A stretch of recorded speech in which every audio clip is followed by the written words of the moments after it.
بسم اللہ الرحمن الرحیم۔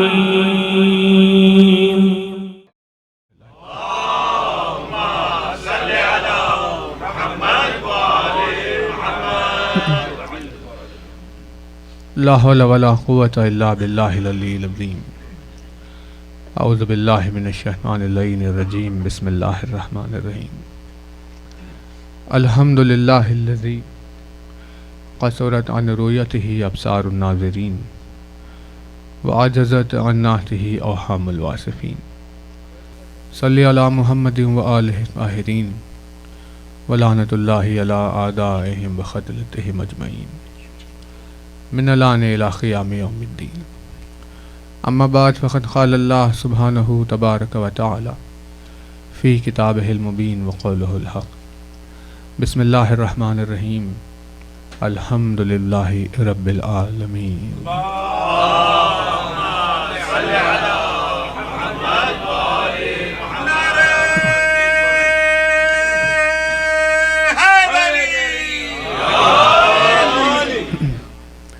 فرمایا صاحب اعظم الدرجات الفاظ نے، فرمایا مالک معجز نما انداز نے، فرمایا مولا کائنات امیر المومنین حضرت علی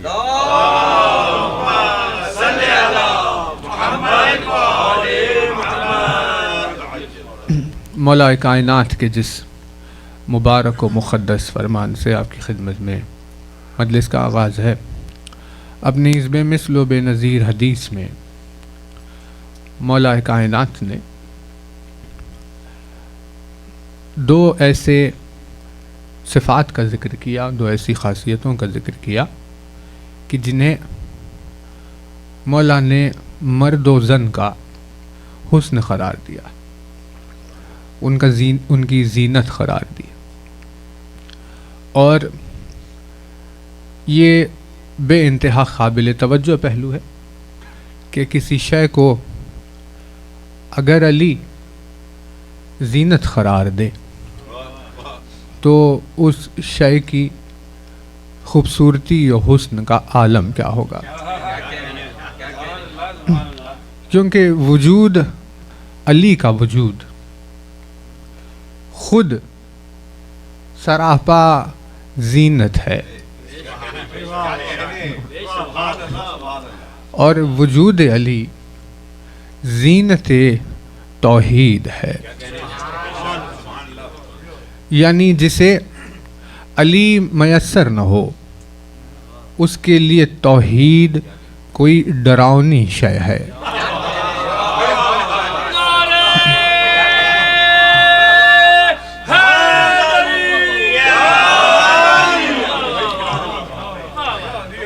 اور جنہیں الفت علی حاصل ہے ان لوگوں کے لیے توحید سے زیادہ حسین کچھ بھی نہیں ہے، کیونکہ علی کا وجود زینت توحید ہے۔ علی کے وجود سے توحید خوبصورت ہو گئی ہے، علی نے توحید کو حسین بنا دیا، یعنی جتنی زیادہ معرفت علی کسی کو حاصل ہو اسے اتنا زیادہ حسن توحید سمجھ میں آتا ہے۔ تو اب جب ایسی ہستی جو خود زینت توحید ہو وہ اگر کسی شے کو زینت قرار دے تو وہ کتنی زیادہ عظیم ہو گئی۔ اور مرد و زن کے لیے مخصوص مولا نے ارشاد فرمایا، دونوں کے لیے، مرد کے لیے بھی خواتین کے لیے بھی ارشاد فرماتے، بہت توجہ رہے، ارشاد فرماتے ہیں کہ مرد کا حسن اور اس کی خوبصورتی اس کی عقل میں ہوتی ہے توجہ۔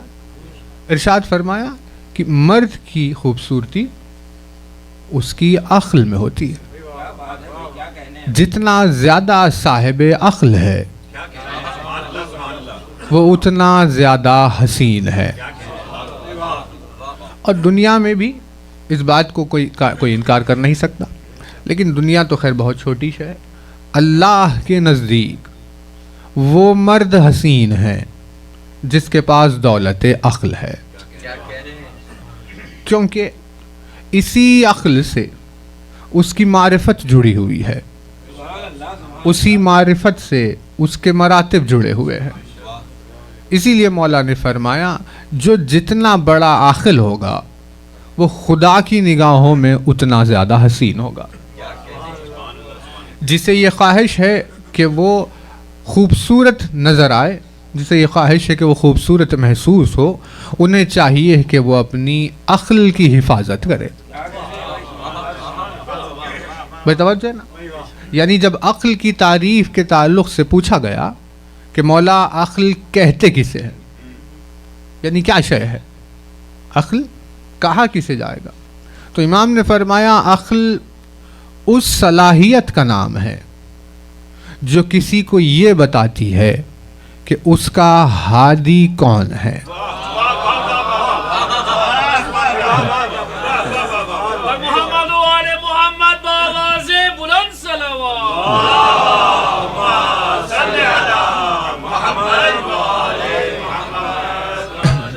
یعنی ارشاد فرمایا عقل کہتے کسے، تو لوگوں کے جو تصورات تھے کہ بھئی عقل کا مطلب ہم آ رہے ہیں گھر سے آفس جا رہے ہیں، آفس سے گھر جا رہے ہیں، کھانا کھانا، پانی پینا، یہ ساری چیزیں۔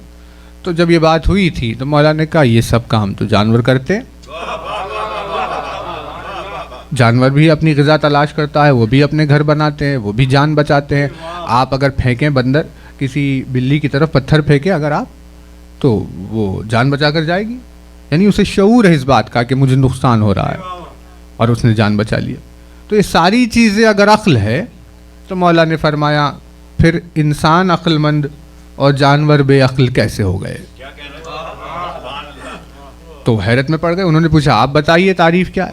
تو مولا نے ارشاد فرمایا عقل وہ صلاحیت ہے جس صلاحیت کے ذریعے سے کوئی اپنے ہادی کو پہچانتا ہے۔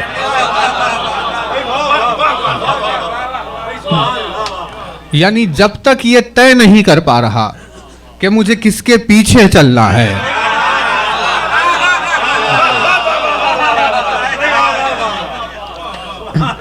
جب تک یہ طے نہیں ہو پا رہا کہ مجھے کس کے پیچھے چلنا ہے، اس کا مطلب یہ ہے کہ ابھی اس کے پاس عقل نہیں ہے۔ اور جس دن اسے یہ سمجھ میں آ جائے کہ یہ میرا ہادی ہے اور مجھے اس کے پیچھے چلنا ہے، تو وہاں سے اس نے اپنے عقل مند ہونے کی دلیل دی۔ اسی لیے رسول اکرم نے غدیر کے میدان میں لوگوں کی عقلوں کا امتحان لیا۔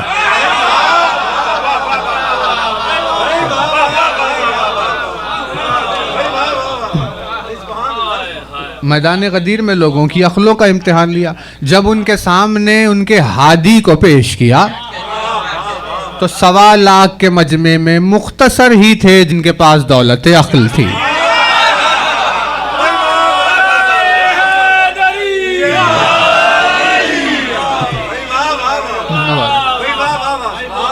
کیونکہ ان چند کے سوا کسی اور نے ہادی کو پہچانا ہی نہیں۔ جب ہادی کو پہچانا تو عقل والے ثابت ہوئے، جب عقل والے ثابت ہوئے تو حسین ثابت ہوئے۔ یعنی پتہ یہ چلا کہ جو علی کو نہیں پہچانتا، جس کے دل میں علی کی محبت نہیں پائی جاتی، اس سے زیادہ بدصورت کوئی نہیں ہے۔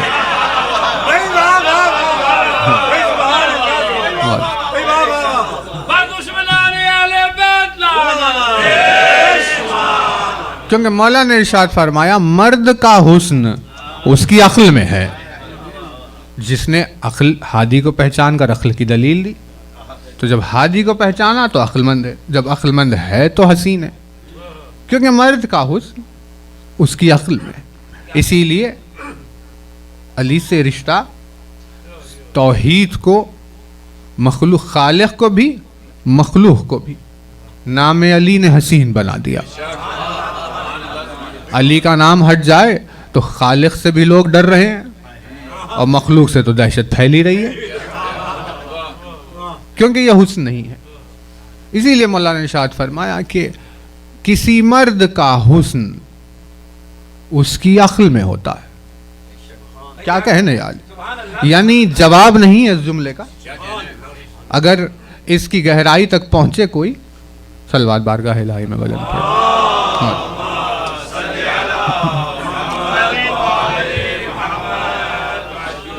ایسا عقل کی تعریف میں ایسا جملہ بیان فرمایا کہ جملے کی گہرائی تک پہنچنے کے لیے عقلیں قاصر ہو گئی. شاعر فرماتے مرد کا حسن اس کی عقل. اور پھر خواتین کی بات کی اور فرمایا کہ کوئی مستور اس وقت حسین ہے، یعنی ان کا مستورات کا حسن ان کی حیا میں پایا جاتا ہے. مرد عقل مند اگر ہے، مرد اس وقت حسین ہے جب صاحب عقل ہے، اور خاتون اس وقت حسین ہے جب وہ باحیا ہے. یعنی جس طرح سے تقسیم کیا علی نے دونوں کے حسن کو، یہ ایک جملہ کافی ہو جائے گا صاحب عقل کے لیے کہ اسے ایک جملے سے پہچان لے کہ علی وصی رسول خدا ہے. بھائی توجہ ہے نا. یعنی انسان ابھی اسی بحث میں پڑا ہوا ہے کہ بھئی تاریخ میں کیا ہوا تھا، کون سی کتاب میں، آپ کے پاس دلیل، ان کے پاس دلیل، کیا چل رہا ہے. یعنی ابھی یہ بحث ہے لگی. لیکن اگر باشعور کو یہ ایک جملہ اس کے سامنے رکھ دیا جائے تو الفاظ کے معیار سے پہچان لے گا یہ بولنے والی زبان صرف اللہ کی زبان ہے. یعنی انسان کب اس منزل پر پہنچے گا کہ جب کلام کے ذریعے سے متکلم کو پہچانے. جبکہ ارشاد فرمایا تکلموا وتعرفوا، کلام کرو تاکہ پہچانے جاؤ. مولا نے فرمایا زبان سے الفاظ نہیں نکلے بلکہ شخصیت کی پہچان باہر آ گئی. اگر لفظوں پر غور کیا جائے تو متکلم کا مزاج معلوم ہو جاتا ہے. یہ فرما کر نسخہ دیا جس نے علی کے الفاظ پر غور کیا صرف اس کے الفاظ ہی دلیل بن جاتے. یہ لسان اللہ ہے جو بول رہی ہے. تقسیم کر دیا کہ مرد کا حسن ان کی عقل میں، خواتین کا حسن ان کی حیا میں پایا جاتا ہے. بے انتہا دونوں صفتیں، بہت توجہ رہے، عقل بھی حیا بھی، دونوں بھی بے انتہا لطیف ہے. اس طرح یعنی آپ اگر نظام کو دیکھیں، جو معاشرے کے نظام کو علی نے سمیٹ لیا، اب جن کے پاس عقل ہے، اسی لیے مرد کسی چیز کے قریب معرفت کی وجہ سے آتے ہیں، ہے نا توجہ. یعنی جتنا عرفان بڑھے گا اتنا ان کا قرب بڑھ جائے گا. لیکن جب خواتین کسی کے قریب آتی ہے تو مودت کی وجہ سے آتی ہے. اسی لیے جب وہ اپنے بچے کو پال رہی ہوتی ہے تو بربنائے معرفت نہیں پالتی، بربنائے مودت پال رہی ہوتی ہے. بھئی آغوش میں جو اس کا بیٹا ہے اس کی معرفت کے اعتبار سے نہیں، مودت کے رشتے سے اسے پال رہی ہے. کیونکہ ان کے مزاج کو علی نے بیان فرمایا کہ سراپا ممتا اپنی حیا کی وجہ سے خدا کی بارگاہ میں حسین ہوتی ہے. اب یہ لطیف صفت ہے، عقل بھی اور حیا بھی. ابھی پتہ کیسے چلے ہے کہ نہیں ہے یہ صفات؟ اب دکھائی تو دیتے نہیں، تو ہم کیسے پہچانے کہ بھئی عقل ہے یا حیا ہے یا نہیں ہے؟ تو پتہ چلا جس کی زبان پر بار بار نام علی آ رہا ہے،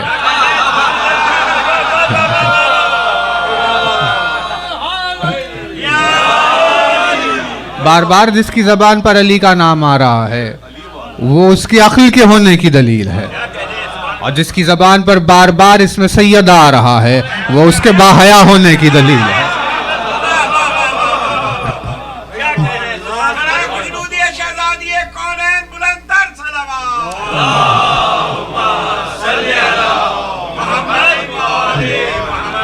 اسی لیے ضروری ہے کہ ان کے ذکر میں انسان مصروف رہے، ورنہ ان سے دوری اختیار اگر کرے گا تو اس وقت وہ بے وقوف بھی ثابت ہوگا اور وہ بے حیا بھی ثابت ہو جائے گا.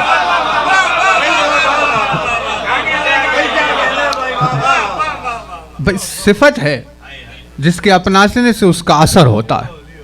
لطیف ترین صفات، بے انتہا لطیف. تو اب پتہ کیسے چلے کہ بھئی حیا پائی جاتی ہے یا نہیں؟ تو اس وقت حیا کے ہونے کی دلیل میں جو اشیاء سامنے آئے ان میں سے ایک ہے اس مستور کی ردا. پردے نے دلیل دی کہ یہ باحیا ہے. تو اب دیکھیے پردہ اور وجود، کیونکہ جو پردہ نشین ہے وہ تو پردے ہی میں ہوتا ہے. بہت توجہ رہے، جو پردہ نشین ہوتے ہیں وہ پردے ہی میں ہوتے ہیں. جب وہ جلوہ دیتے ہیں تب بھی پردے میں ہوتے ہیں، ہے نا. یعنی ان کے جلوے بھی پردوں میں ہوتے ہیں، کیونکہ وہ وجود پردہ نشین ہے، اسی لیے وہ پردے سے جدا نہیں ہوگا. بھائی جیسے مچھلی، اب مچھلی کے لیے پانی حیات ہے، پانی سب کے لیے حیات ہے، لیکن وہ جیتی پانی میں، تو وہ پانی کے بغیر رہے گی نہیں.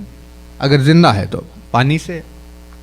انسان ہوا میں سانس لے رہا ہے، ہوا سے، کیونکہ یہ وجود میں ان کی جبلت ہے، ان کے وجود میں یہ چیزیں پائی جاتی ہیں. ویسے ہی جس مزاج میں، جس وجود میں پردہ نشینی پائی جائے وہ وجود ہر صورتحال میں پردے میں ہوتا ہے.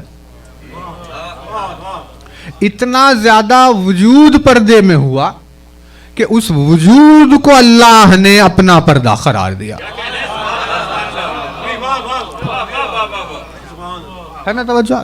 یعنی جلوہ بھی ہوگا تب بھی پردے میں ہوگا. جیسے مثال کے طور پر کوہ طور پر جلوہ ہوا، لیکن جب جلوہ ہوا تو پردے میں ہوا.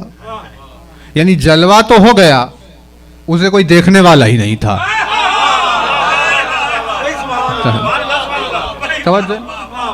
یعنی آنکھوں میں تاب ہی نہیں تھی کہ کسے دیکھ پائے، مطلب جلوے کے باوجود بھی پردہ باقی رہا. بھائی بات یعنی پردہ نشین کی یہ صفت ہوتی ہے کہ بھائی جلوہ بھی اگر دے تو پردہ ہوگا. اور ایسا پردے پر اعتماد اس کا، دیکھیں یہیں رکھی ہے کتاب، آیت آپ کو ابھی نکالیں. جب جناب موسیٰ نے کہا میں پروردگار میں دیکھنا چاہتا ہوں تجھے، تو پروردگار عالم نے کہا یہ عجیب خواہش ہے موسیٰ تمہارے دل، ہم ہیں پردہ نشین اور تم چاہتے ہو کہ ہمیں دیکھ لے. تو پردہ نشین تو پردے ہی میں ہوگا. اب نبی خدا کی خواہش ہے، کہا کہ بھئی آپ نبی ہے، آپ ہمارے کلیم ہیں، صاحب کتاب پہ بہت بڑا رتبہ ہے، لیکن میں تو پردہ نشین ہی ہوں. تو اب کیا کرے؟ اب خواہش بھی پوری ہو، پردہ بھی باقی رہے.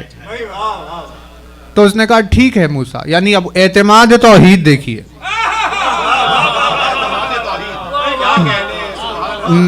اس وجود کے اوپر توحید کے اعتماد کا یہ عالم ہے کہ اس نے کہا موسیٰ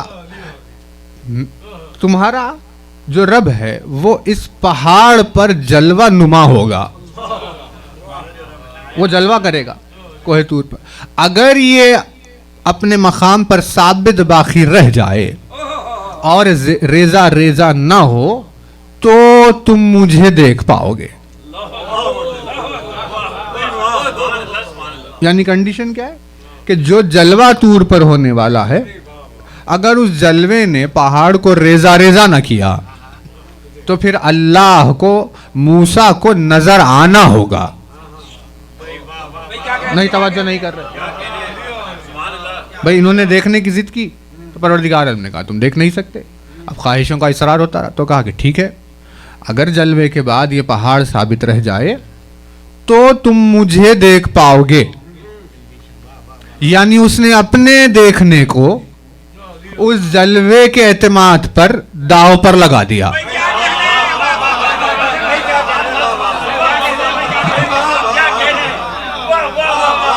اب اگر اس جلوے کے بعد پہاڑ باقی رہ جاتا تو موسیٰ کہتے کہ اب نظر آ جا مجھے. یعنی اس نے اپنے وجود کے دیدار کا اعتماد اس جلوے پر رکھ دیا.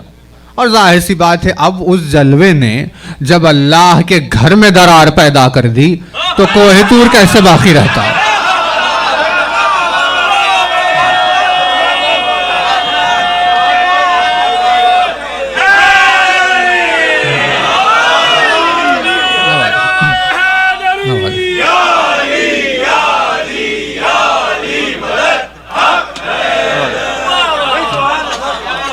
اس جلوے نے جب کعبۃ اللہ کو ثابت رہنے نہیں دیا تو کوہ طور کیا ثابت رہتا؟ تو موسیٰ کو بات سمجھ میں آئی کہ ہاں تجھے دیکھ نہیں سکتے، ایسے نہیں کہ تو غیب ہے، تیرے جلوے میں وہ پردہ ہے کہ تجھے دیکھا نہیں جا سکتا، ہے نا توجہ؟ یعنی ہے جلوہ لیکن پردہ، بہت توجہ ہے۔ جیسے سورج نکل گیا، صبح ہوئی سورج نکل گیا، اب آپ دیکھیے اس کو، کوئی ہے جو اسے دیکھے گا؟ اے بھائی آنکھیں اٹھتی ہی نہیں وہاں، سب کی نگاہیں نیچی، روشنی سے پہچان رہے ہاں ہے آسمان پہ، ارے بھائی دیکھ لو اس کی طرف، کہا کہ بھائی تجلی ہو رہی ہے لیکن پردے میں، ہے نا توجہ؟ تو اگر یہ یعنی ایک کیفیت سمجھ واضح ہو جائے تو آپ کی خدمت میں پھر ہم ایک آیت پڑھیں گے آج اور ایک حدیث، اور کیونکہ وہ حدیث بہت کامن ہے اسی لیے ہم اس کا پرنٹ لے کر نہیں آئے، لیکن اگر آپ کو چاہیے تو ہم کل لے کر آ جائیں گے،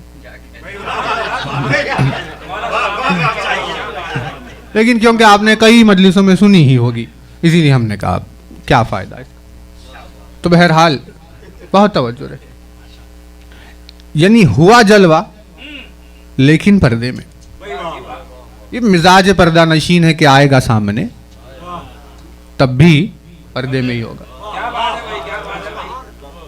تو پروردگار عالم نے ایک سلوات بارگاہ الہی میں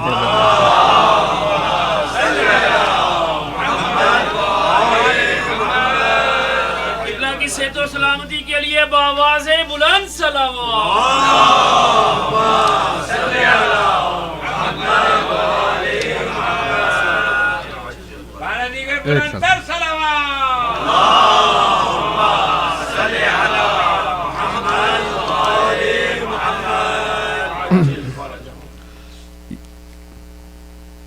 یہ کتاب ہے قرآن مجید، سورہ مبارک ہے اسرا،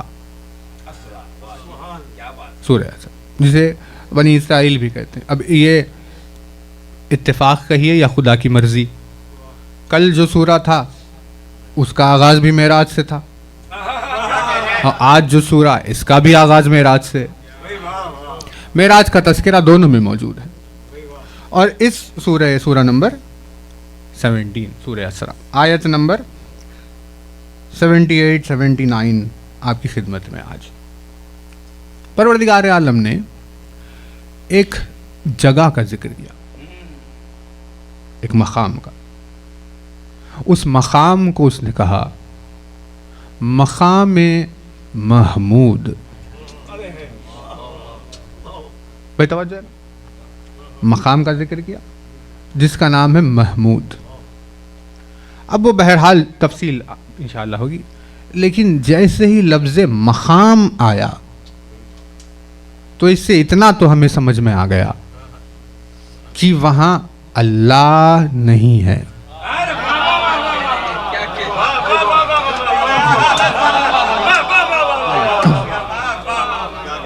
کیونکہ جو ذات لامکان ہے،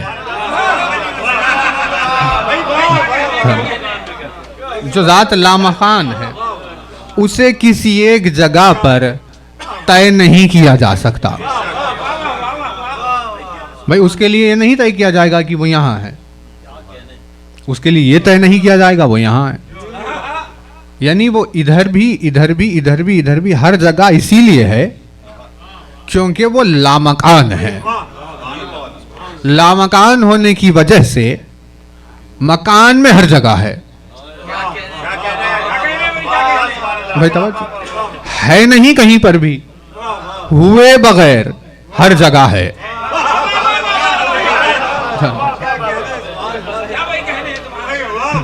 بات واضح ہو رہی ہے؟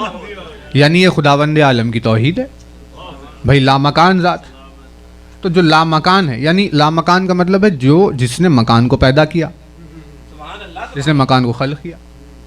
اب اگر کسی انسان نے مان لیجئے آپ گلاس بنائی، تو جس نے گلاس بنائی ہے وہ گلاس کا حصہ تھوڑی نہ ہوگا،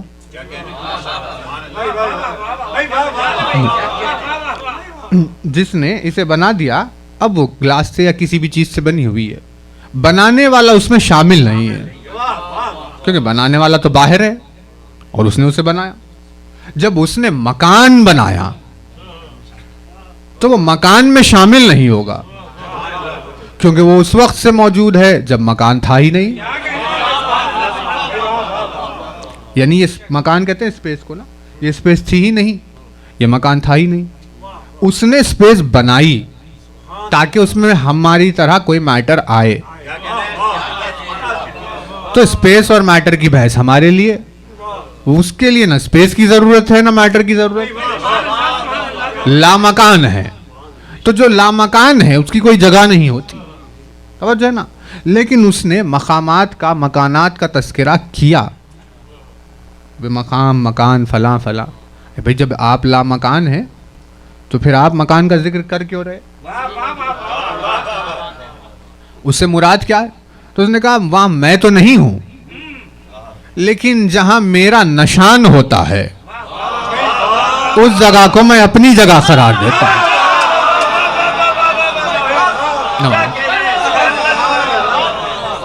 اسی وجہ سے وہاں آمد علی کی ہے اور گھر اللہ کا ہے.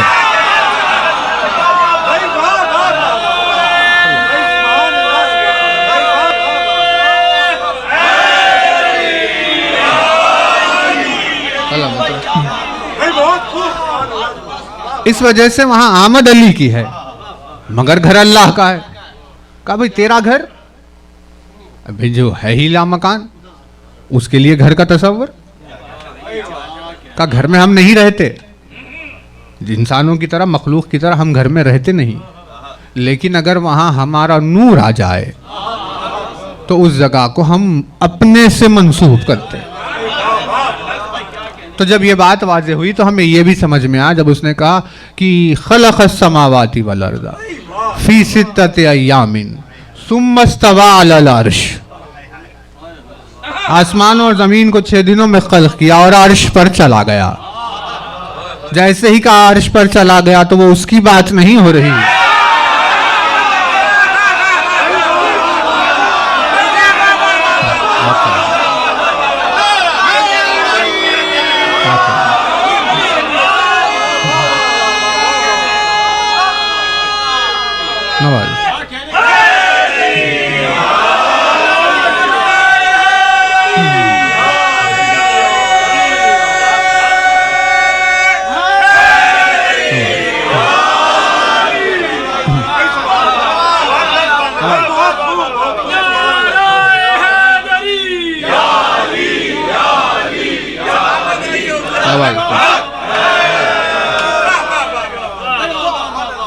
جیسے ہی اس نے یہ کہا کہ وہ عرش پر چلا گیا تو اس سے مراد وہ نہیں ہے, کیونکہ اس کی ذات مکان میں نہیں آئے گی. پتا چلا کہ اس کی حجت, اس کا نور جب وہاں گیا تو اس نے اسے اپنا مقام کہا. یہی توحید کا حسن ہے, لیکن یہ حسن توحید انہی کے پاس ہے جن کے پاس عقل ہے, اور عقل انہی کے پاس ہے جنہوں نے ہادی کو پہچانا ہے.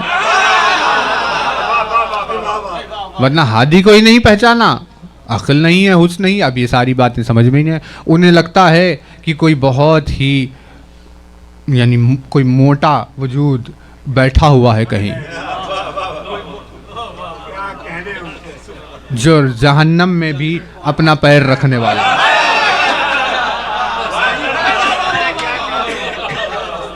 تو آپ اگر یہ باتیں سنیں تو پتہ چلتا ہے کہ بھئی یہ توحید تو ہے نہیں, یعنی اتنی بد شکل ہو گئی کیونکہ حسن نہیں ہے.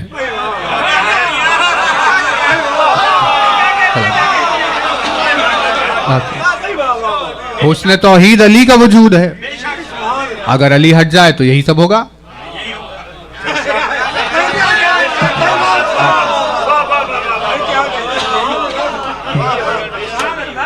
علی کے وجود سے توحید کا حسن ہے. جتنے مقامات اس نے اپنے سے منسوب کیے, بھئی کعبہ میرا گھر, عرش میری جگہ, جبین آدم میں میری روح, ایسی بہت ساری چیزیں میری جو اس نے کہی ہے وہ وہاں آتا نہیں ہے فزیکلی، وہاں اگر اس کی حجت آ جائے تو اسے وہ اپنا مقام کہتا ہے. تو ایک مقام کا اس نے ذکر کیا اور اس کا نام رکھا مقام محمود، یعنی محمود کی جگہ، جہاں محمود ہے، محمود کی جگہ یعنی مقام محمود. جیسے ہوتا ہے نا، اب گھر میں دیکھیے آپ بزرگوں کے لیے ان کی جگہ ہوتی ہے نا، ڈائننگ ٹیبل پہ ایک کرسی ہوتی ہے جہاں بڑے بیٹھتے ہیں، دسترخوان پر ایک جگہ ہوتی ہے جہاں وہ بیٹھتے ہیں، گھر میں کوئی ایک گوشہ ہوتا ہے جو ان کا ہوتا ہے، وہاں سب نہیں جاتے، وہ ان سے منسوب ہو جاتا ہے، تو وہ ان کی جگہ ہے، یہ مشہور ہوگی، یہ ان کا مقام ہے. ویسے ہی مقام محمود کہا اس نے، یعنی وہ جگہ جو محمود کا مقام ہے. تو اب مقام محمود جب آیا تو ہمیں یہ ضرورت پڑ گئی کہ ہم پہلے پہچان لیں کہ آخر یہ محمود کون ہے. بہت توجہ ہے، محمود ہے کون یہ تو پتا چلے، پھر چلے گا کہ اس کی جگہ کون سی ہے. تو اب تلاش کرتے آپ جائیں تو ابھی یعنی اس موقع پر ابھی خداوند عالم ابھی محمود نہیں ہے. تو صفت کون سی ہے؟ میم دال، حمد. اب یہ لفظ ہی اتنا وسیع ہے کہ انسان پیدا ہوں گے، انسان مر جائیں گے، حقیقت حمد سمجھ میں نہیں آئے گی، سمجھ میں نہیں آئے.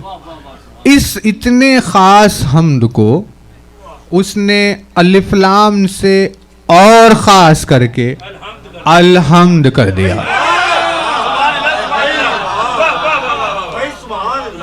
اور کہا الحمد للہ رب العالمین.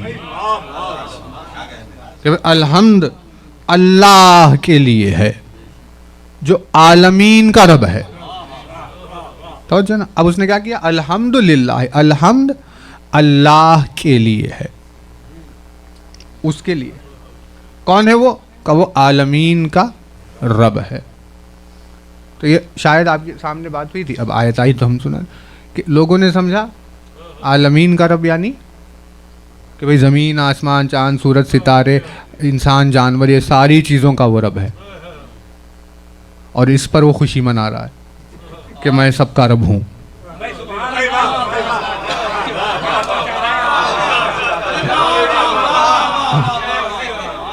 عجیب بات ہے. یعنی جہاں باپ بیٹے میں، بھائی بھائی میں، یا فلاں ایسے رشتوں میں آپ کو سمجھ میں آئے گا کہ جہاں باپ خوشی نہیں مناتا یہ میرا بیٹا ہے، جہاں بھائی خوشی نہیں مناتا یہ میرا بھائی ہے، وہ کہتے ہیں کہ بھئی عجیب مخلوق ہے یہ. اب کہنے کو بھائی بیٹا ہے لیکن خوشی کا مقام نہیں ہے، بھائی ہے مگر خوشی کا مقام نہیں. ایسے رشتے ہوتے ہیں ناتے. اتنے کمظرف اور گنہگار انسان کے رب ہونے پر وہ خوشی منا رہا. یہ توحید کا پیمانہ ہے کہ یہ اسی ہو کیونکہ آپ نے اپنی طرف سے آیت سمجھ لی کہ یہ ہے. عین لام میم ہے علم.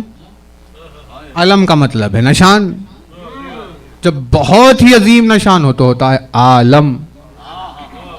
یعنی عالم کسی نشانی کو کہتے ہیں جو کسی کی طرف اشارہ کرے. تو سنگولر ہے تو عالم ہوگا، جب جمع ہو کر وہ 14 ہو جائیں تو عالمین ہو جائے گا.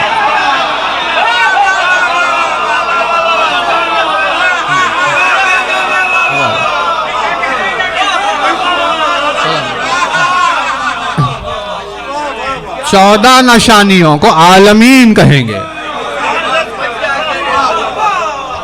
اسے ناز ہے.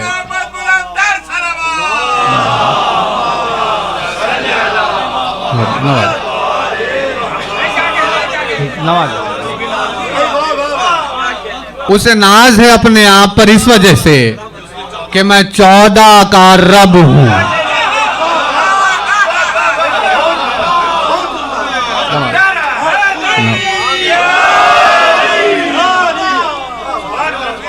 الحمدللہ رب العالمین، یعنی نماز، عبادتیں، خود قرآن ان کے قصیدے سے شروع ہو رہا ہے نا، الحمدللہ رب العالمین. تو اس نے ذکر کیا، اسے کہا کہ بھائی منسوب جو ہماری نشانی سوایت وہ مقام ہمارا. تو اب اس نے کہا کہ ہے وہ مقام، توجہ ہے نا محمود کا. کون ہے؟ کہا بھی وہ پہلے ہے میم دال پر تو کچھ بات ہو.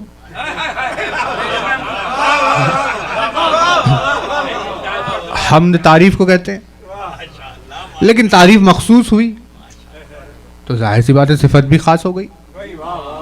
بھائی ہم نے پوری یونیورسٹی یاد کر لی، دنیا میں جتنی کتابیں ہیں سب پڑھ لی ہم نے. ایک ایک کتاب کا ایک ایک پیج، ایک ایک لائن، ایک ایک ورڈ ہمیں یاد ہو گیا پانی کی طرح. سوال پوچھنے کی دیر ہے، ہم فوراً سے جواب دے رہے ہیں. اتنا سارا دنیا بھر کا علم جمع کر لیا، پھر بھی ہماری حمد نہیں ہوگی.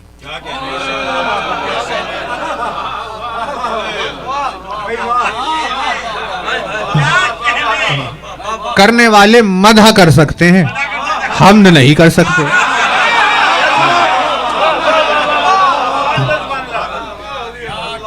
کیونکہ اس کی کیٹیگری ہی الگ ہے.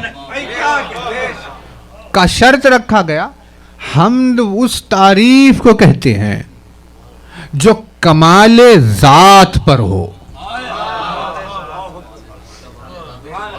بوروٹ کمال پر نہیں.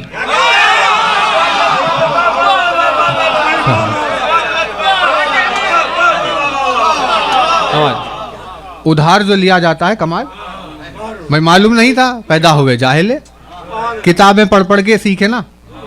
تو جب پڑھ پڑھ کے سیکھا ہے تو علم ذات میں نہیں تھا، علم کو حاصل کیا ادھار آیا، پھر بعد میں ضعیف ہوئے، بھول گئے، چلا گیا. یعنی کمال تو تھا مگر ذاتی نہیں تھا. اسی لیے مدح ہوگی، حمد وہاں ہوگی جہاں کسی وجود کا کمال ذات ہو، کیونکہ اس کا علم کسی سے لیا ہوا نہیں ہے. اسی لیے اس کے علم پر اس کی حمد ہوگی، کیونکہ اس کی قدرت کہیں سے جمع کی ہوئی نہیں ہے. اسی لیے اس کی قدرت پر اس کی حمد ہوگی، کیونکہ اس کی حکمت کہیں سے سیکھی ہوئی نہیں ہے، کسی تجربے کے بعد آئی ہوئی نہیں ہے. اسی لیے ذاتی حکمت کے اوپر اس کی حمد ہوگی. یعنی کمال ذات پر اس کی حمد ہوتی ہے. بھائی بہت توجہ رہے، صفت ذات پر حمد ہوتی ہے، کمال ذات پر، ذاتی چیز، اپنے ذاتی کمالات، اس کے ذاتی کمالات، اس کے ذاتی صفات جو اس نے کسی سے نہیں لیے، نہ کوئی اس میں اس کا مددگار ہے، تعاون کرنے والا. بھائی جو جانتا ہے وہ خود ہی جانتا ہے، جو قدرت رکھتا ہے خود ہی سے رکھتا ہے، جو اس کی حکمت ہے وہ خود ہی میں، جو مہربانی ہے وہ خود ہی ہے اس کی. یعنی کسی کو دیکھ کر، رحم کرنے والے کو دیکھ کر مہربان نہیں ہوا، کسی کی سخاوت کو دیکھ کر بانٹنے والا نہیں بنا، کسی کے علم کو دیکھ کر جستجو ہو کے خود سیکھا نہیں. جو ہے اس کا اپنا ہے، جو ہے اس کا ذاتی ہے. اس نے اپنے ذاتی کمالات، اپنے ذاتی صفات کا ایک مظہر بنایا.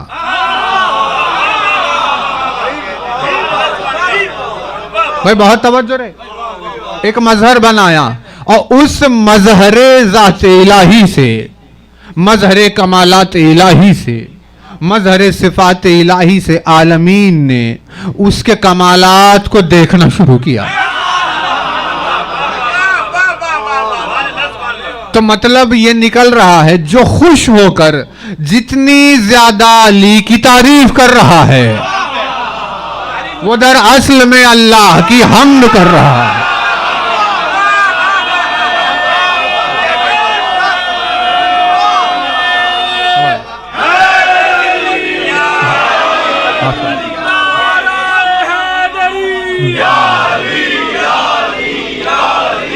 سلامت.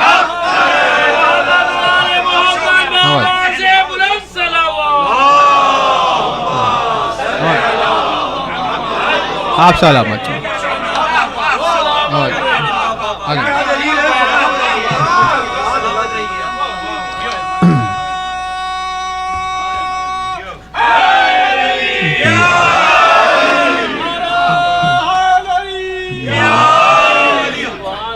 بھائی بات یعنی آپ ریلیشن کو دیکھیے, رشتے کو دیکھیے, اس میں ایک بھی چیز غیر کی نہیں ہے. ریلیشن دیکھیے, اس میں ایک بھی چیز غیر کی نہیں ہے. جو بھی ہے اس کا ذاتی ہے. قدرت ذاتی, علم ذاتی, حکمت ذاتی, رحم ذاتی, عدل ذاتی, جبر ذاتی, خیر ذاتی, جو بھی ہے. بہرحال جبر و خیر انہیں شمار کیا جاتا ہے صفات کمال میں, یعنی اس میں فرق کیا گیا تھوڑا سا ذاتی اور صفاتی خداوند عالم کے کمالات کو. تو بہرحال وہ بحث دوسری طرف چلی جائے گی. لیکن جو بھی ہے اس کے پاس وہ اس کا اپنا ہے, کسی سے کچھ لیا ہوا نہیں. توجہ, جو بھی اس کے پاس ہے اس کا اپنا ہے, کسی سے کچھ لیا ہوا نہیں. اور جو علی کے پاس ہے وہ ایک بھی اپنا نہیں ہے.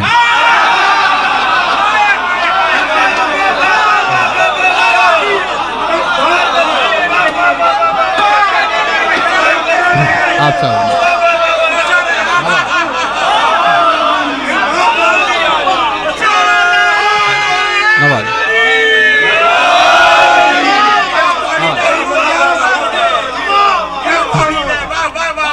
جو بھی اس میں ہے وہ سب اس کا ہے, کسی غیر کا نہیں, کسی سے لیا ہوا نہیں. اور جو بھی علی میں ہے وہ سب اس کا ہے, علی کا خود کا کچھ نہیں.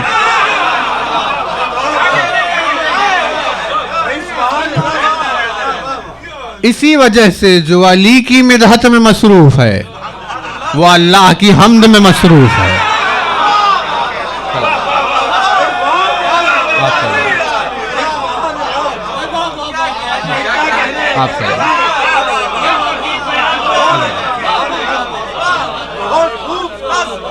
جس نے چھوڑ دیا علی کو وہ کبھی اللہ کی حمد نہیں کر سکتا.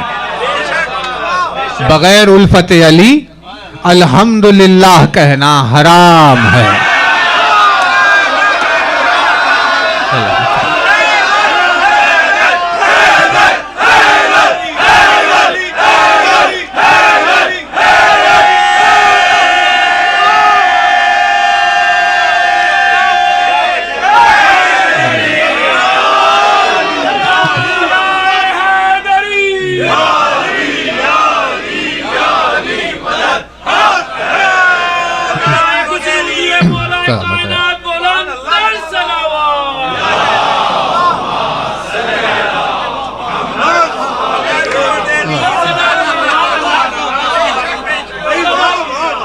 علی کے بغیر حمد کا کوئی مطلب ہی نہیں ہے.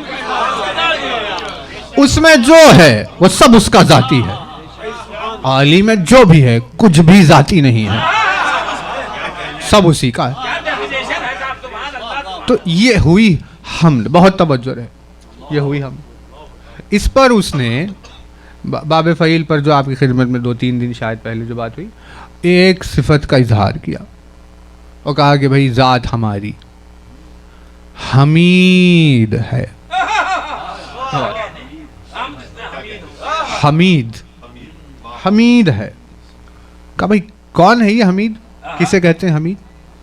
حمید کہتے ہیں اسے جو اپنے آپ میں سزاوار حمد ہے.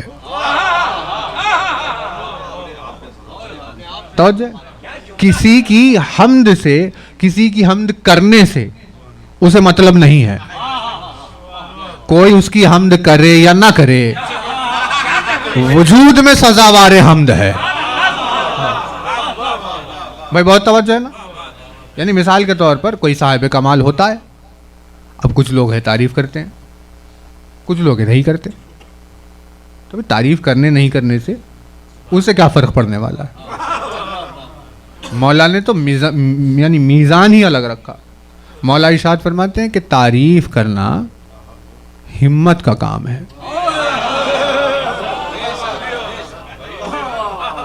بزدلوں سے تعریف کی امید نہیں ہو سکتی.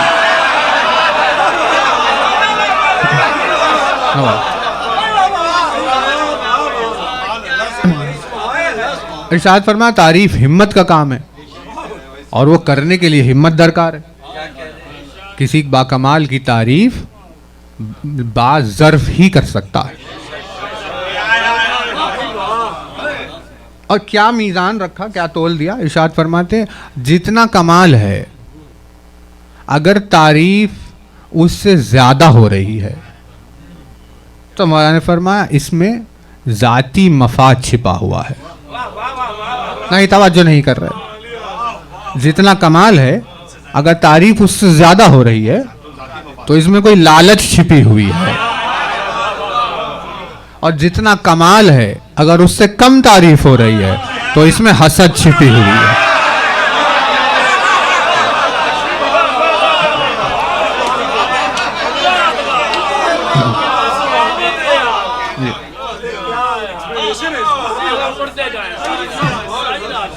ارشاد فرماتے یعنی حق پسند وہ ہے جو بے اعتبار کمال تعریف کرے, نہ کم نہ زیادہ, اور تعریف کرنا اس کی ہمت کی دلیل ہے. تو یہ تعریف ہے. اب آپ دیکھیے ہوتا ہے ایسے, تعریف والا ہوتا ہے کمال والا, اب ضرورت سے زیادہ تعریف ہو رہی کیونکہ انہیں کچھ چاہیے تھا بدلے میں, اس لیے بلا وجہ تعریف. اور جو تعریف کے قابل تھا اس کی تعریف ہی نہیں کر رہے, خاموش منہ بنائے کھڑے ہوئے. یہ حسد کی دلیل ہو گئی. یعنی کیا ڈیفینیشن ہے ان دونوں صورتوں میں. مولانا ارشاد فرمایا جو باکمال ہے وہ تو باکمال ہے. اب آپ تعریف کریے یا نہ کریے, تعریف کر کے آپ صرف اپنے ظرف کا پتہ دے رہے ہیں, باکمال پر اثر نہیں پڑے گا.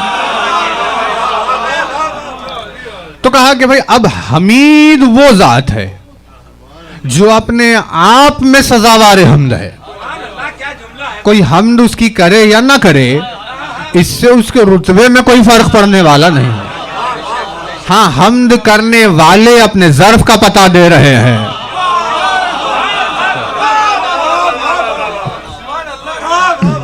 الحمدللہ کہنے والے اپنے ظرف کا پتہ دے رہے ہیں, اور جو حمد سے منہ چرا رہے ہیں وہ اپنی حسد کا پتہ دے رہے ہیں. تو حمید اسے کہیں گے جو وجود اپنے آپ میں سزاوار حمد ہے, خود اپنے آپ میں سزاوار حمد رکھتا ہے, یعنی اہلیت ہے اس میں, سزاوار ہے حمد کا. کرنے والوں سے نہیں کرنے والوں سے فرق نہیں پڑے گا. یہ کون ہے؟ یہ ہے حمید.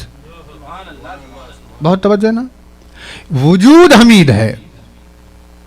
اس حمید کی جو اپنے آپ میں حمد سزاوار حمد ہے, اس حمید کی کسی نے حمد شروع کی. ہمارے اسپیس اور ٹائم کے لحاظ سے نہیں, لیکن اب الفاظ مثالی. حمید کی حمد ہوئی تو حمید تو اپنے آپ میں حمید ہے.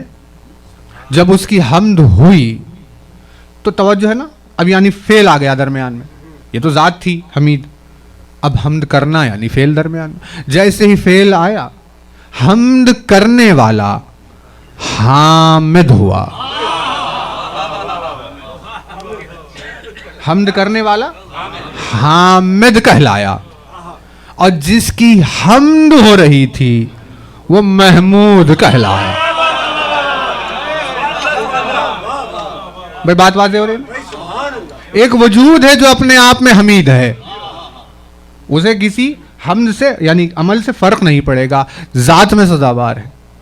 اس حمید کی حمد جب ہوئی تو حمد کرنے والا حامد کہلایا, جس کی حمد ہوئی وہ محمود کہلایا. توجہ ہے نا. تو اب کون ہو گئے؟ تین ہو گئے, حمید, حامد, محمود. یہ ہو گیا. لیکن حمد کرنے والا جو حامد ہے, حمد سے اس کا دل نہیں بھرا, لہذا اس نے شدت پیدا کر دی اپنی حمد میں. تو اپنی شدت حمد کی وجہ سے جو اب تک حامد تھا وہ اب احمد ہو گیا.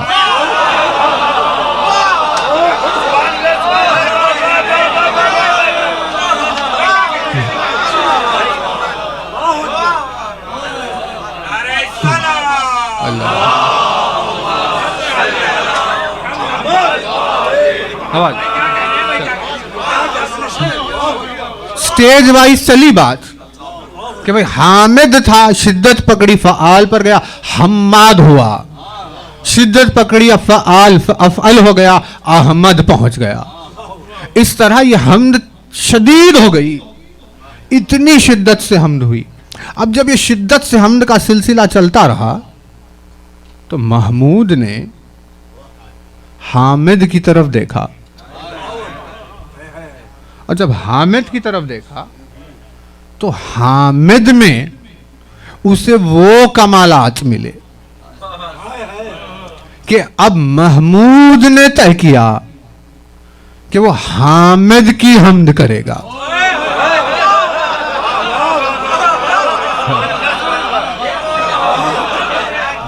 بھائی توجہ رہے، اب محمود نے طے کیا کہ وہ حامد کی حمد کرے گا.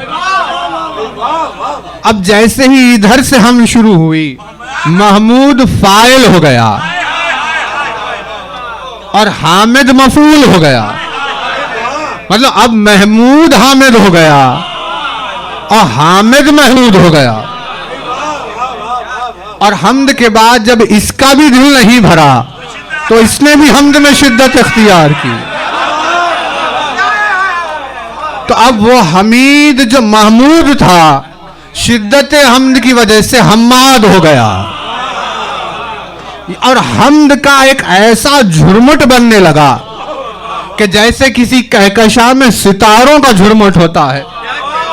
حمد کی حمد سے تکرار ہوتے ہوتے ہوتے جب محمود نے جو بذات حمید تھا اور فعل حامد کی وجہ سے جو محمود ہوا، اب جب فعل حمد شروع کیا تو حامد ہو گیا، شدت اختیار کی تو حماد ہو گیا، اور جب حمد اس کی ہو رہی تھی تو وہ حامد محمود ہو گیا. اس طرح حمد کی تکرار ہونے لگی ایک دوسرے سے کہ اس نے کہا ہم اب آپ کو اسم دے رہے ہیں، وہ اسم ہے محمد.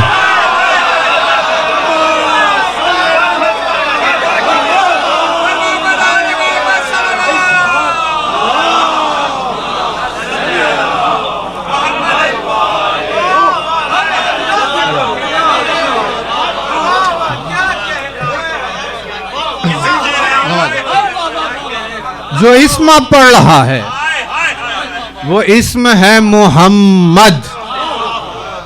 اتنی حمد کی تکرار سے، اسی لیے ہم سے کہا گیا کہ دیکھو جب بھی تمہارے سامنے اسم نبی آئے، جب بھی تمہارے سامنے محمد کہا جائے تو صلوات پڑھا.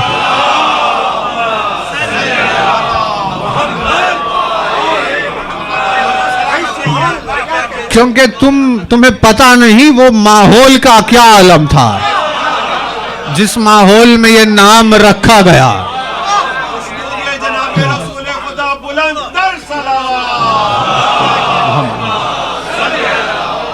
آپ سلام.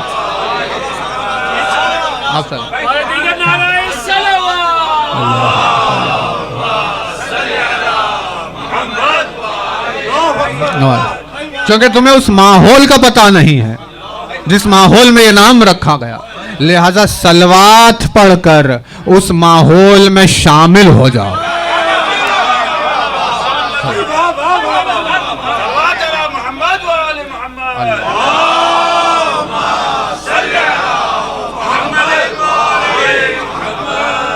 ارے بھائی بندہ اپنے معبود کی حمد کرے سمجھ میں آ رہا ہے، معبود اپنے عبد کی حمد کرے کیا کیفیت ہوگی اس وجود میں کہ محمود نے حمد شروع کی اور اس حمد کی تکرار سے اسم محمد ہوا ہے نا. توجہ اللہم. اب آئی آیت، یہاں تک اب آیت تک آنا تھا. سلامت. تو اب آیت تک پہنچ گئے. اب آیت میں بات کیا ہو رہی تھی؟ اب آیت نے کہا 78 سے شروع ہو رہی. بسم اللہ الرحمن جی. بسم اللہ الرحمن. اقم الصلاۃ لدلوک الشمس الی غسق اللیل وقرآن الفجر ان قرآن الفجر کان مشہودا ومن اللیل فتہجد بہ نافلۃ لک عسیٰ ان یبعثک ربک مقاما محمودا. سلامت رہے قبلہ.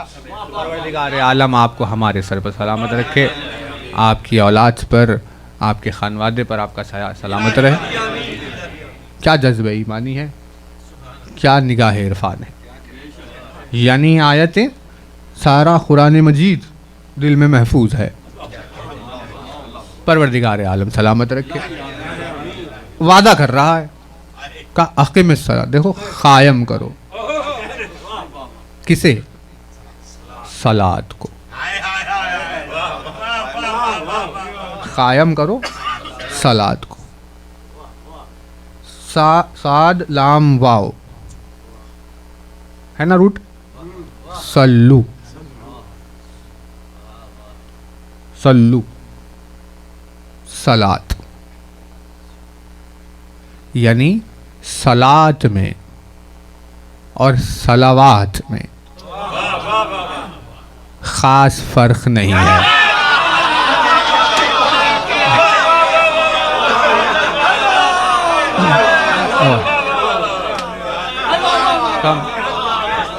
بھائی روٹ دیکھیے، صلوات کی بھی 7 لام واو، صلاۃ کی بھی 7 لام واو.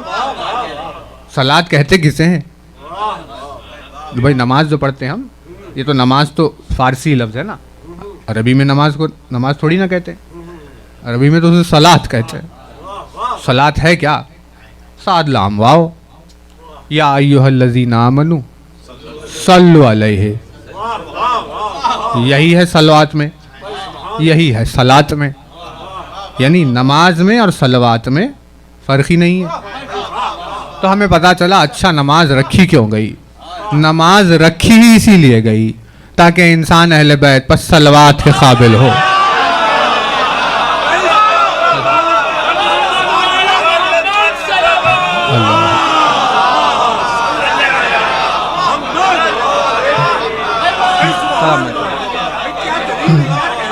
بھائی توجہ رہے، یعنی توجہات یہ رکھا کیوں ڈسپلن کو؟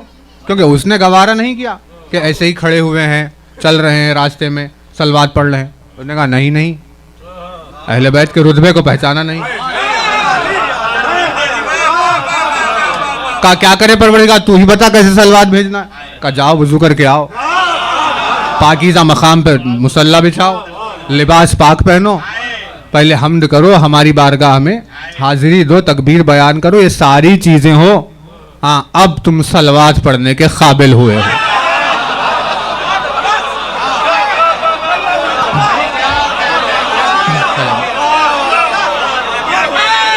بھائی یعنی اب تک سمجھ میں ہی نہیں آیا انہیں کہ نماز آئی کیوں ہے.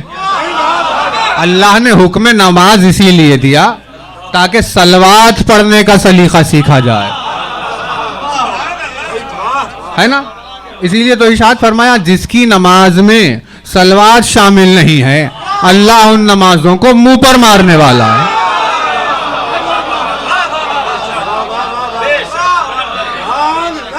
کہا کیوں؟ کہا کیونکہ صلوات ہی تو اصل تھی، اس کے لیے تو ہم نے تمہیں نماز کا حکم دیا. صلوات کو چھوڑ دیا، بچا ہی نہیں کچھ، لہذا رکھ لو تم ہی.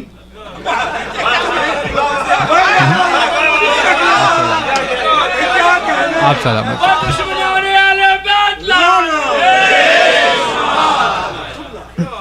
اور کیا ہے اس میں بتائیے؟ تو کہا گیا قائم کرو صلوات کے لیے، صلوات قائم کرو. صلوات اقیم الصلاۃ دلوک الشمس غسق اللیل قرآن الفجر. یہ ٹیکنیک ہے بات کرنے کی کہ بھئی طلوع ہوتے وقت، غروب ہوتے وقت فجر کے وقت دن میں، یعنی یہ بتایا جا رہا ہے کچھ نشانات دے پورے دن کو.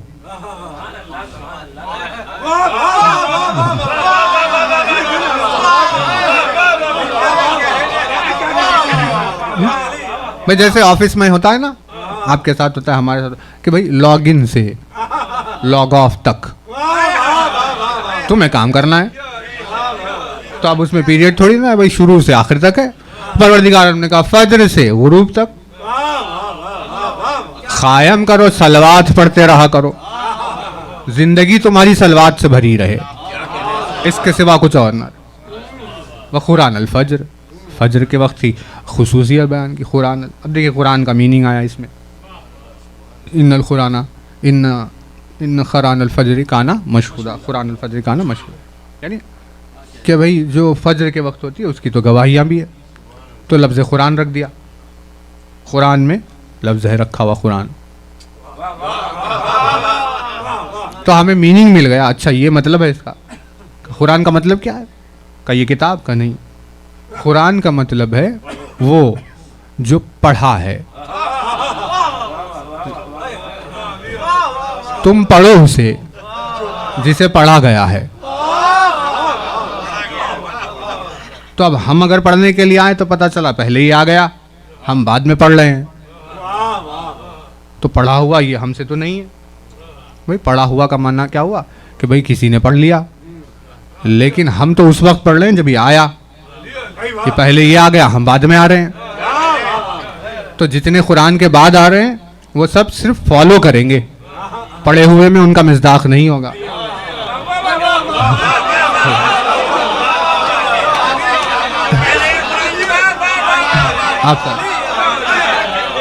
پڑھے ہوئے میں مصداق تو اس کا ہوگا جو قرآن سے پہلے آئے. جب اپنے ہاتھوں کو پھیلا کر جوف کعبہ پہنچے اور علی کو اپنی آغوش میں لے لیا، کہا کچھ سنائیے یا علی.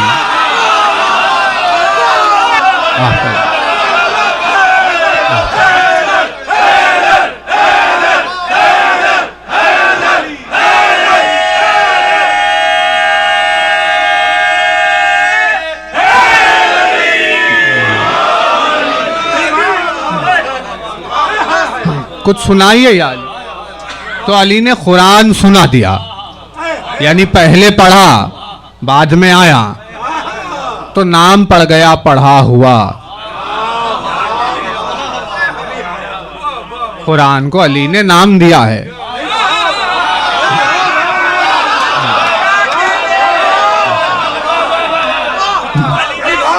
نام دیا اسے، نہ پڑھتے تو نام ہی نہیں ہوتا اس کا کچھ، تو نام دیا ہے. جس نے اب عظیم کتاب کو قرآن کو نام دیا ہے وہ وہی ہے جس نے توریت کو نام دیا ہے، انجیل و زبور کو نام دیا ہے.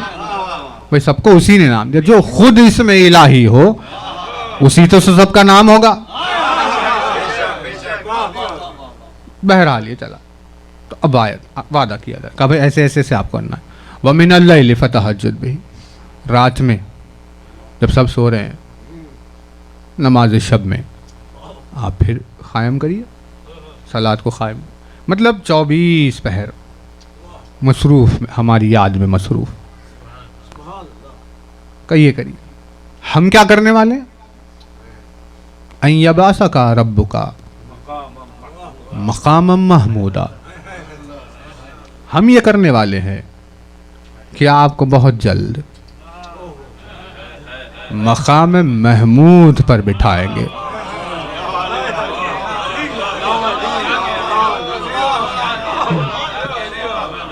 بھائی بہت توجہ رہے، بات واضح ہوئی نا، بہت آپ کو ہم مقام محمود پر بٹھا رہے. تو جو یہ آیت کہا کہ مقام محمود، اب سمجھ میں آیا. ہاں محمود کا مقام، محمود وہ ہے جس کی حمد ہوئی ہے، اس کا مقام جس نے اسے کہا یہ عرش میرا مقام ہے. ثم استوى علی العرش. تو ہمیں پتا چلا کہ روز محشر ساری مخلوق جو حساب و کتاب کے لیے کھڑی ہوگی، اس حساب و کتاب کے درمیان میں اس کا عرش اتر کر آئے گا.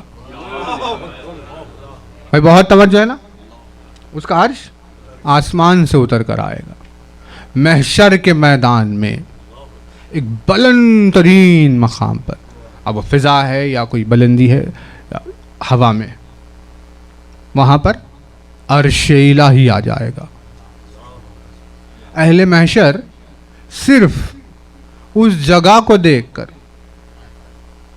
بادشاہ کے اندازے لگانے لگیں گے، صرف تخت کو دیکھ کر ہوش اڑ جائیں گے۔ ہوتا ہے نا بھائی، محل دیکھا آپ نے، تخت دیکھا، آپ صرف تخت کو دیکھ کر سوچنے لگ گئے کہ بھائی کیا ہوگا جس کا تخت ایسا ہے، اس کو وہ کیسا ہوگا۔ تخت سلیمان مشہور ہو گیا، تخت کو دیکھتے ہی لوگوں کی حیرت ہو جاتی تھی، نہ جانے سلیمان کون سا بادشاہ ہے، اس کا یہ تخت ہوا میں چل رہا ہے، بہت شان ہے وہ خیر تخت سلیمان کی۔ بہرحال پتہ چلا کہ اہل محشر تخت کو دیکھیں گے، عرش الہی، کہ بھئی عرش الہی محشر کے میدان میں سب کی عقلیں گم، صرف ابھی کرسی کو دیکھ رہے ہیں، تخت کو دیکھ رہے ہیں، اندازے لگانے لگے، تصور کرنے لگے، فکر کرنے کیسا ہوگا وہ جس کا یہ مقام ہے، محمود کا کیا عالم ہو۔ اب یہ چلتا رہے گا محشر میں، وعدے کو وفا کرنے کا وقت آئے، وہ تو ہے لامکان، محشر کے میدان میں اپنے حبیب کو آواز دے گا، وہ اپنے حبیب کو آواز دے گا، رسالت کی سواری آئے گی، رسالت کی سواری آئے گی، سب دیکھیں گے کہ قیامت کے روز مقام محمود پر جلوہ فرما ذات محمد ہوگی۔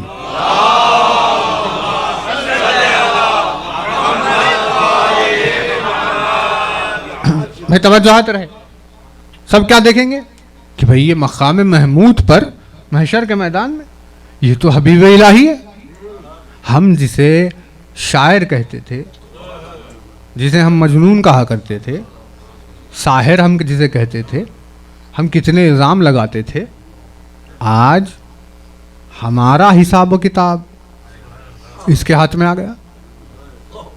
بھائی توجہ، یعنی پوری اہل محشر پریشان کہ بھئی ہم الزام لگا رہے تھے، اور آج جہنم اور جنت کا فیصلہ اس کے ہاتھ میں آ گیا۔ بھائی توجہ ہے نا، یہ ہو گیا، وہ کہیں گے کہ بھئی یہ کیا ہو گیا، یعنی اب تو ہم گئے جو بے ایمان تھے کہ بھئی ہم نے مذاق اڑایا ان کا، اور یہ آج محشر کا مالک ہے نا توجہ۔ لیکن بات ہوئی ہے یہاں تک، اب مسجد میں اسی ذات مقدس کے مقام کی حدیثیں جو آپ نے بہت مرتبہ سنی کہ مسجد نبوی میں کسی مقام پر رسول اکرم بیٹھے، محفل چل رہی ہے، اتنے میں دیکھا کہ بیٹی کی سواری آ رہی ہے۔ میں توجہ ہے نا، بیٹی کی سواری، جیسے ہی اپنی بیٹی کو آتے ہوئے دیکھا، رسول اپنے مقام سے اٹھ کر کھڑے ہو گئے۔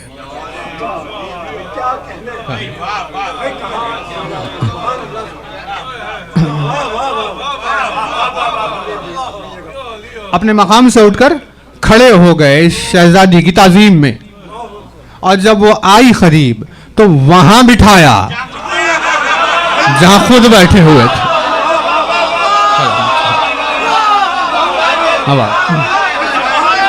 آپ کا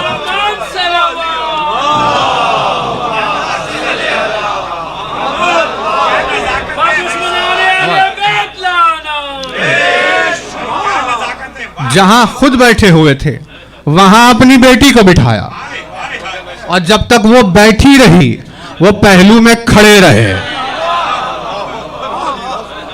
اور جب اس کی سواری گئی تب پھر اس مقام پر واپس آئے۔ یہ ہے رسول کی سنت، یہ ہے رسول کی سنت، یہ ہے اللہ کی سنت۔ ارشاد ہوا لن تجدا لسنت اللہ تبدیلا، کہ اس کی سنت میں کوئی تبدیلی ہونے والی نہیں ہے۔ اب جب محشر کا میدان ہوگا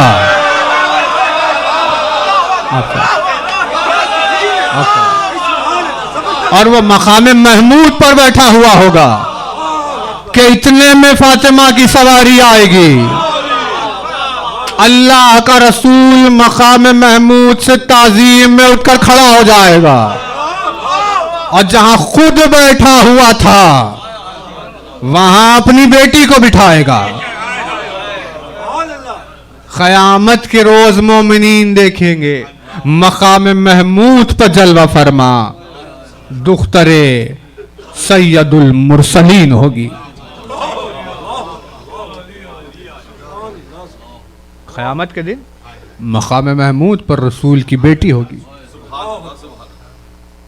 نم آنکھوں کو پروردگار سلامت رکھے. ہم مجلس ختم کرنے والے لیکن ایک پہلو جو کل تھا آج تھا یا شاید بس 2 منٹ ہے دیکھیے چونکہ سوالات ہیں. ابھی تک آپ کی خدمت میں چادر کا ذکر چل رہا ہے. ابھی تک آپ کی خدمت میں ردا کا تذکرہ چل رہا ہے. پردے کا تذکرہ چل رہا ہے. لیکن اب مجلس مڑ رہی ہے پردے سے پردے کے محافظ کی طرف. کیونکہ ایک وجود ہے ایسا جو ردا کی حفاظت کرنے والا کا کون کا ردائے یعنی چادر تطہیر کا محافظ. تو یہ سوال ہے کہ بھئی محشر کے میدان میں جب مقام محمود پر سیدہ کا وجود ہوگا تو کیا تمام اہل محشر رسول کی بیٹی کو دیکھ پائیں گے؟ کیا وہ نہیں دیکھ پائیں گے؟ کیوں؟ کیونکہ جہاں پردہ نشین ہوگی وہاں پردہ ہوگا اور جہاں پردہ ہوگا وہاں پردے کا محافظ ہوگا. یعنی مقام محمود پر سیدہ کے پہلو میں وجود ابو الفضل عباس سے چہرے سے نکلنے والا وہ نور کہ ضیاء وجہ عباس کی وجہ سے کسی کی نگاہ وہاں اٹھ نہیں پائے گی.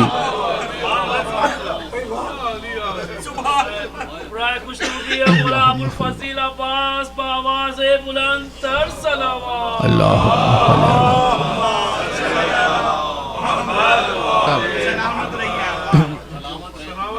بھائی دیکھیں رخ مڑا ہے مجلس کا. انشاءاللہ ہم پھر کبھی کوشش کریں گے لیکن توجہ رہے وجود سیدہ توحید کا پردہ. سیدہ کا وجود توحید کا پردہ اور وجود عباس سیدہ کا پردہ. یہ عباس کا وجود نہیں ہے یہ حجاب اہل بیت ہے. یہ چادر اہل بیت ہے. وجود عباس نہیں ہے یہ ردائے اہل بیت. ہر فکر و نظر ہر خیال کو جو آنے سے روک دے وہ ردائے اہل بیت وجود عباس. قیامت کے روز مقام محمود پر وجود سیدہ اور سیدہ کا پردہ. تو یہیں سے اس پہلو سے پھر ایک حدیث ہے کل کی مجلس میں بھی مختصر تھی وہی ہم سنا دیں گے. محشر کے میدان میں عصمت سیدہ کی حفاظت کرتے ہوئے صورت عباس میں ردائے سیدہ ہوگی. کیا محبت ہے اہل بیت کو پردے سے؟ کیا محبت ہے اہل بیت کو ردا سے؟ یعنی وجود خود ردا ہو گیا. توحید کی یہ ردا اور یہ پنجتن کی ردا. اسی وجہ سے جن کے دلوں میں الفت اہل بیت اتر جاتی ہے وہ بے انتہا پردہ دار ہو جاتے. بھئی حیا یا توجہ نا یعنی حیا یعنی وہ نہیں جو حق کی آواز میں شرماتے رہ جائے صحیح اور غلط میں جو سوچتے رہ جائے. جو دائرہ لمٹ بتائی گئی لطیف ترین صفت اور اس سے جڑا ہوا پردہ. جیسے فضائل سیدہ کے پردے میں چھپے ہوئے ہیں ویسے ہی مصائب بھی پردے میں چھپے ہوئے. پردے میں مسائل، مصیبتیں پردے میں چھپ گئی. یعنی کیا گزر گئی ہے سیدہ پر یہ ہمیں معلوم ہی نہیں ہے، کیونکہ اس کے مصائب فضائل کی طرح پردے میں ہے. اور یہ خصوصیت ہے کہ مومنین کو پروردگار ان کی آوازوں پر رحمت نازل کرے، لیکن مومن کبھی سیدہ کی مصیبتوں پر رو ہی نہیں سکتا. کیونکہ دیکھیں ایک ہی جملہ ہے، آج اس پہ مجلس ختم کر رہے ہیں، لیکن یہ بہت حساس اور بہت لطیف جملہ ہے. اسے سمجھتے زندگیاں گزر جاتی ہے. جسے توفیق ہو پروردگار عالم کی بارگاہ سے اسے کچھ سمجھ میں آتا ہے. چھپے ہوئے کوئی مومن رو ہی نہیں سکتا، کیونکہ اس مصیبت پر رونے کے لیے رونے والے کو ماں ہونا ضروری ہے.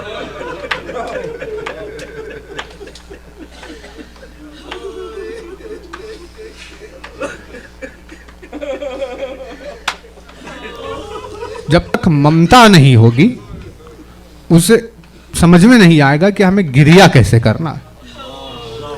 اور جو مائیں ہیں وہ بھی اس منزل سے گزرتی نہیں جس منزل سے سیدہ گزر گئی ہے. تو یہ پروردگار عالم کی کتاب ہے، اس میں آپ کو آیتیں ملی ہیں. اس نے ماں کے احسان کو گنایا تکرار کے ساتھ. پروردگار نے وہنن علی وہنن، یعنی جب ماں تمہیں اپنے پیٹ میں پال رہی ہوتی ہے، وہنن علی وہنن، تو وہ درد کے اوپر درد سہتی رہتی ہے، تکلیف پر تکلیف سہتی ہے. کیونکہ ظاہر سی بات ہے، ایک جان ہے رحم میں، ایک جان پیٹ میں، ایک کو اپنے اندر اٹھائے ہوئے پھر رہی ہے. تو قرآن نے کہا کہ وہ 9 مہینے جو تمہیں پالتی ہے، اس تمام عرصے میں ایک درد کے اوپر درد سے گزرتی رہتی ہے، مصیبت پر مصیبت سے گزرتی رہتی ہے. اسی لیے ممتا کے مقام کو بہت بڑا رتبہ عطا کیا ہے نا. یہ ماں کا ذکر ہے جو قرآن نے کیا. اسی لیے آپ دیکھیں اتنی پرآشوب دنیا میں، آج کی پرآشوب ظلم و ستم و جور سے بھری ہوئی دنیا میں، اگر کسی کو آپ آتا ہوا دیکھیں کسی خاتون کو جو ماں بننے والی ہو، تو اس کے لیے فوراً راستے بنا دیے جاتے ہیں، اس کے لیے بیٹھنے کا انتظام کیا جاتا ہے،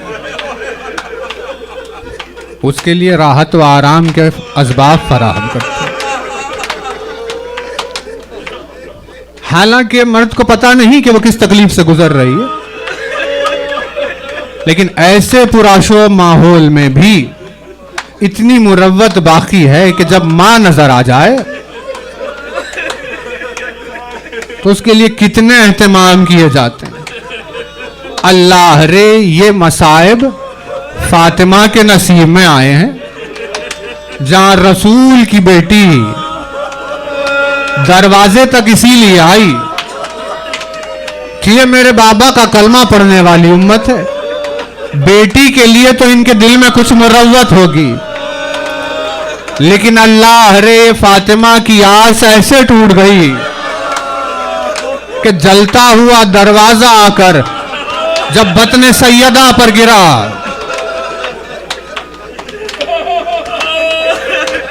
آواز بلند کی فضا جلدی میری خبر لے، میرا بچہ شہید ہو گیا.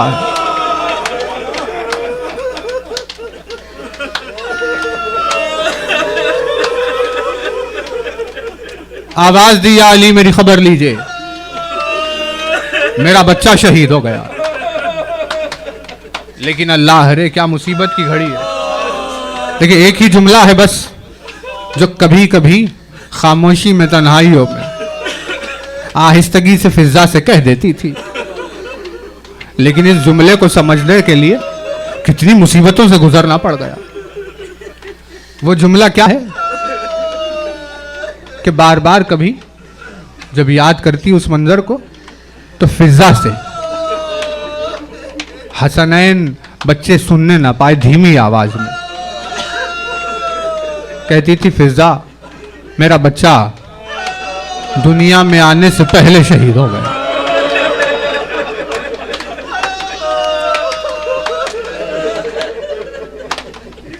تو ان الفاظ میں جو درد بھرا ہوا ہے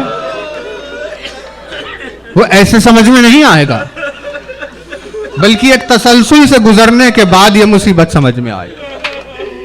اور وہ تسلسل علی اکبر کی شہادت سے شروع ہوتا ہے. یعنی مقاتل بھرے ہوئے ہیں, روایتیں بھری ہوئی ہیں. آپ دیکھیں گے تو ہر مقام پر لکھا ہوا ہے کہ حسین پر سب سے زیادہ غربت اور مظلومی اس وقت طاری ہوئی تھی جب علی اکبر نے حسین کو آواز دی.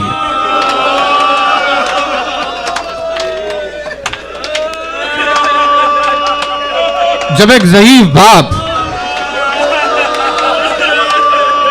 اپنے جوان بیٹے کے لاشے تک کوششیں کرتے کرتے گر کر پہنچ رہا تھا تو روایتوں نے یہ لکھا کہ آسمان پر انبیاء اور ملائکہ چہرے پھیر لیتے تھے, کسی سے حسین کی غربت دیکھی نہیں جا رہی, سب غربت حسین پر رو رہے تھے.